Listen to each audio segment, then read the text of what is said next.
जय हिंद सभी को।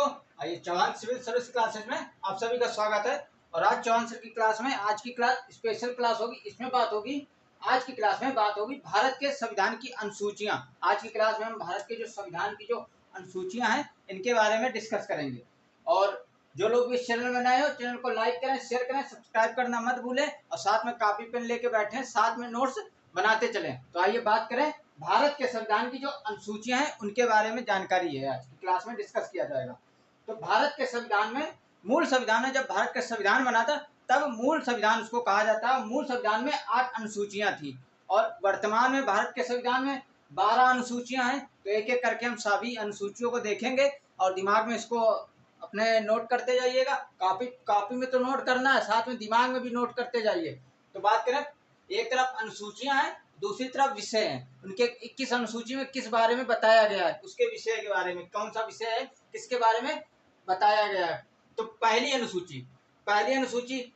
अनुसूची से याद करिए, पहले कहां से भारत है, भारत कहां से प्रारंभ होता है, राज्यों से प्रारंभ होता है। संघ राज्यों के बारे से उससे प्रारंभ होता है। संघ राज्य होते हैं, राज्य होते हैं, राज्यों का एक समूह है भारत। भारत राज्यों का एक समूह है। तो पहली अनुसूची में संघ राज्य क्षेत्र के नाम और सीमाएं और राज्यों के, भारत के जो राज्य हैं उनके नाम और उनकी सीमाओं के बारे में पहली अनुसूची में बताया गया है। भाई भारत है, भारत क्या है, एक राज्यों का समूह है। संघ और राज्य क्षेत्र और राज्यों का समूह है भारत, राज्यों से मिलकर बना है। तो पहली अनुसूची में संघ राज्य क्षेत्र और उनके नाम और सीमाएं और राज्यों के नाम और सीमाएं, राज्यों के क्या नाम होंगे, उनकी क्या सीमाएं होंगी, इनके बारे में पहली अनुसूची में बताया गया है। इसके बाद भारत हो गया, भारत को कई भागों में बांट दिया गया, राज्यों में विभाजित कर दिया गया। तो अब भारत और भारत के राज्यों का संचालन भी कोई ना कोई करेगा। तो दूसरी अनुसूची में जो विभिन्न पदाधिकारी हैं उनके वेतन, भत्ते और पेंशन के बारे में बताया गया है। जो दूसरी अनुसूची में भारत के विभिन्न पदाधिकारियों के वेतन, भत्ते और पेंशन के बारे में बताया गया। कौन कौन पदाधिकारी हैं देखिए, राष्ट्रपति, राज्यपाल। अब राष्ट्रपति से प्रारंभ होता है, ऊपर सबसे सर्वोच्च पदाधिकारी कौन है, राष्ट्रपति। फिर राज्यों में आ जाओ तो राज्यपाल। इसके बाद संसद में लोकसभा के अध्यक्ष और उपाध्यक्ष, राज्यसभा के सभापति, उपसभापति। राज्यों में आ जाए तो राज्यों के में विधानसभा के अध्यक्ष और उपाध्यक्ष और विधान परिषद के सभापति, उपसभापति। इसके बाद सर्वोच्च न्यायालय और उच्च न्यायालय के न्यायाधीश। सर्वोच्च न्यायालय शीर्ष पर, फिर राज्यों में उच्च न्यायालय तो उनके न्यायाधीश। इसके बाद भारत का नियंत्रक और महालेखा परीक्षक, इनके वेतन, भत्ते और पेंशन के बारे में दूसरी अनुसूची में बताया गया। तीसरी अनुसूची में जब ये पदाधिकारी हैं तो इनके तीसरी अनुसूची में निम्न पदाधिकारियों के बारे में, मतलब शपथ के बारे में, ली जाने वाली शपथ और प्रतिज्ञा के बारे में, शपथ और प्रतिज्ञान के बारे में बताया गया है। उच्च पदाधिकारियों द्वारा ली जाने वाली शपथ और प्रतिज्ञान के बारे में। तो इसमें देखिए कौन कौन पदाधिकारी थे, संघ के मंत्री, संसद के सदस्य, सर्वोच्च न्यायालय के न्यायाधीश, उच्च न्यायालय के न्यायाधीश। इसके बाद भारत का नियंत्रक व महालेखा परीक्षक, राज्य के मंत्री, विधानमंडल के सदस्य। जैसे यहाँ पर संसद के सदस्य थे, उसी तरह संसद के सदस्य केंद्र स्तर पर, राज्य स्तर पर विधानमंडल के सदस्य राज्य मंत्री आएंगे, केंद्र मंत्री होंगे, केंद्र स्तर पर होंगे। किंतु यहाँ एग्जाम पॉइंट से हाईलाइट करना, यहाँ पे क्या बताया, उच्च पदाधिकारियों द्वारा ली जाने वाली शपथ और प्रतिज्ञा है। इसमें आपके राष्ट्रपति, उपराष्ट्रपति और राज्यपाल शामिल नहीं होते। तीसरी अनुसूची में पदाधिकारियों द्वारा ली जाने वाली शपथ और प्रतिज्ञा के बारे में बताया जरूर गया, लेकिन इसमें तीसरी अनुसूची में राष्ट्रपति, उपराष्ट्रपति और राज्यपाल को शामिल नहीं किया गया है। इसको एग्जाम पर से हाईलाइट कीजिएगा। चौथी अनुसूची में राज्य और संघ राज्य क्षेत्रों को जो राज्यसभा में स्थान आवंटित किया गया उसके बारे में। चौथी अनुसूची में स्थान के राज्यसभा में राज्यों और संघ राज्य क्षेत्रों को जो स्थान आवंटित किया गया है उसके बारे में चौथी अनुसूची में। पांचवी अनुसूची में अनुसूचित जाति, अनुसूचित जनजाति के क्षेत्रों का प्रशासन व नियंत्रण से जुड़े प्रावधान के बारे में। पांचवी अनुसूची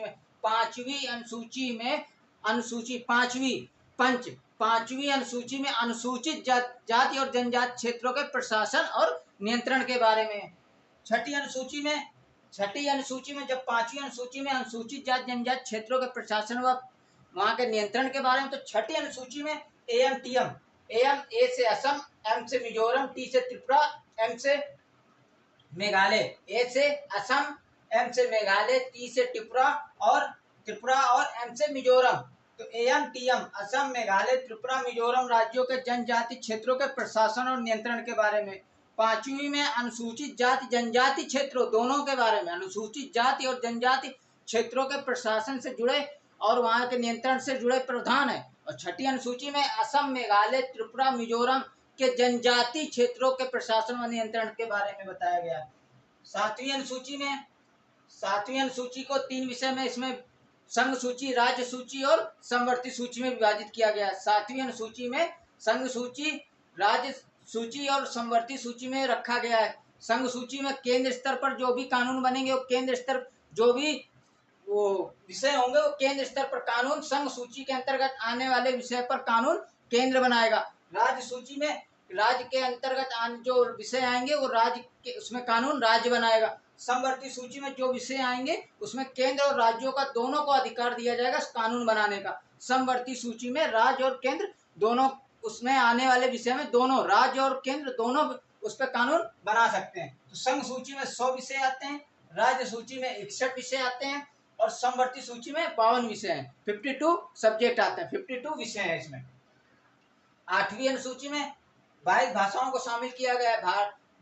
इसमें 8वीं अनुसूची में 22 भाषाओं को, भारत की 22 भाषाओं को शामिल किया गया है। और मूल संविधान में 14 भाषाएं थी। जब संविधान आपका बनकर तैयार हुआ था तब इसमें 14 लैंग्वेज थी, 14 भाषाएं थी, लेकिन वर्तमान में 22 भाषाएं। और अभी हाल ही में, मतलब वर्तमान में 92 अमेंडमेंट ऑफ इंडियन कॉन्स्टिट्यूशन 2003, मतलब 92वें संविधान संशोधन अधिनियम 2003 के माध्यम से इसमें बोडो, डोगरी, मैथिली और संथाली भाषा को भारतीय संविधान की 8वीं अनुसूची में शामिल किया गया। किसको? बोडो, डोगरी, मैथिली और संथाली को।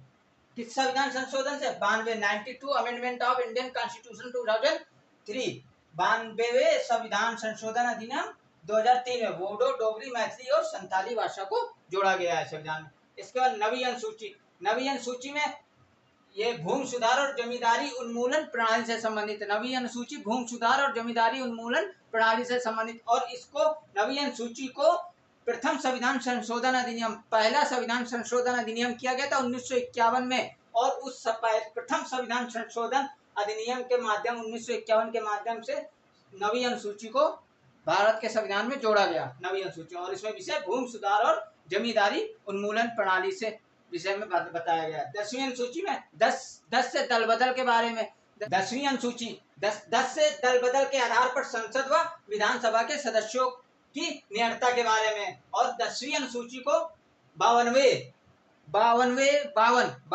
Amendment of 52 amendment of the Indian constitution 1985, 52वें संविधान संशोधन, 52 जो है 52 अमेंडमेंट है संशोधन अधिनियम 1985 के तहत 10वीं अनुसूची को शामिल किया गया। और 91वें संविधान संशोधन अधिनियम 2003 के तहत इसे दल बदल विरोधी कानून भी कहा जाता है, दल बदल विरोधी कानून भी कहा जाता है। 91 amendment of the Indian constitution 2003 के तहत इसे 10वीं अनुसूची को दल बदल के आधार पर जो कानून बनाया गया उसे दल बदल विरोधी कानून भी कहा जाता है। 11वीं अनुसूची में पंचायत के बारे में, इसमें 29 विषय हैं और इसको 73वें संविधान संशोधन अधिनियम 1992 द्वारा जोड़ा गया। पंचायत को 73वें संविधान संशोधन अधिनियम के तहत जोड़ा गया और 11वीं अनुसूची में रखा गया, पंचायत रखा गया, इसमें 29 विषय आते हैं। और 12वीं अनुसूची में नगर पालिका है जिसमें आपके 18 विषय आते हैं और इसको 74वें 74 अमेंडमेंट ऑफ इंडियन कॉन्स्टिट्यूशन 1992 के तहत भारत के संविधान में शामिल किया गया है। तो यह थी आपकी भारत के संविधान की 12 अनुसूचियां। फिर से देखिए एक बार। प्रथम अनुसूची संघ, राज्य और क्षेत्र के नाम व सीमा, राज्यों के नाम और सीमाओं के बारे में। दूसरी अनुसूची में उच्च पदाधिकारियों के वेतन, भत्ते और पेंशन के बारे में। तीसरी अनुसूची में उच्च पदाधिकारियों द्वारा ली जाने वाली शपथ और प्रतिज्ञा है, और इस तीसरी अनुसूची में जो शपथ और प्रतिज्ञा ली जाती है इसके अंतर्गत इसमें राष्ट्रपति, उपराष्ट्रपति और राज्यपाल को शामिल नहीं किया गया है। चौथी अनुसूची में राज्य और संघ राज्य क्षेत्रों के लिए राज्यसभा में जो स्थान आवंटित किया गया उसके बारे में। पांचवी अनुसूची में अनुसूचित जाति जनजाति क्षेत्रों के प्रशासन व नियंत्रण के बारे में।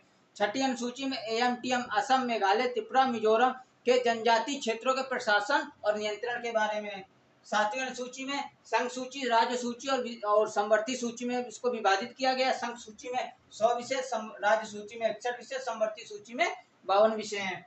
आठवीं अनुसूची में 22 भाषाओं को शामिल किया गया है। और मूल संविधान में 14 भाषाएं थी। और 92वें संविधान संशोधन अधिनियम 2003 में बोडो, डोगरी, मैथिली, संताली भाषा को भारत के संविधान में जोड़ा गया है। इस प्रकार ये 22 भाषाएं हो गई। नवीं अनुसूची को प्रथम संविधान संशोधन अधिनियम 1951 के माध्यम से जोड़ा गया और इसमें भूमि सुधार, जमींदारी उन्मूलन प्रणाली से संबंधित है। 10वीं अनुसूची 10 से दल बदल के आधार पर संसद और विधानसभा के सदस्यों की नियर्ता के बारे में। इसको 52वें संविधान संशोधन अधिनियम 1985 के तहत इसको 10वीं अनुसूची को शामिल किया गया। और 91वें संविधान संशोधन अधिनियम 2003 में इसको संशोधन करके इसे दल बदल विरोधी कानून भी कहा गया है। इसके 11वीं अनुसूची में पंचायत के विषय में 29 विषय शामिल है। इसको 73वें संविधान संशोधन 73rd amendment of Indian constitution 1992 के तहत 11वीं अनुसूची बनाई गई। 12वीं अनुसूची 74वें संविधान संशोधन अधिनियम 1992 द्वारा नगर पालिका को शामिल किया गया और इसमें 18 विषय। तो ये थी आपके भारत के संविधान की अनुसूचियां।